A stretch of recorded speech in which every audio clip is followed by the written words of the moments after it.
Mapagpalang araw po sa ating lahat mga idol. Ito po yung ating stone nung unang post po natin. Ayan, binalikan ko lang po kasi ito po, ganito po yung itsura niya nung tinabas. Ayan. Bali, ito na po siya.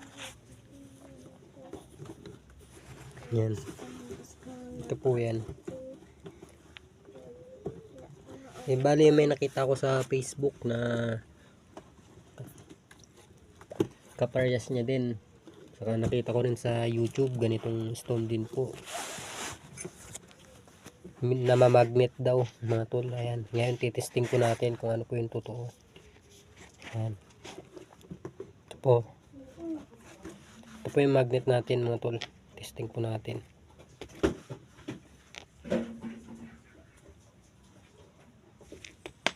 Namamagnet po talaga siya mga tol.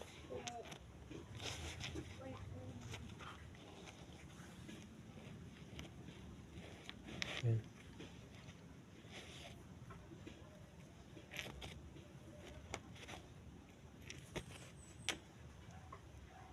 Ayan mga tol.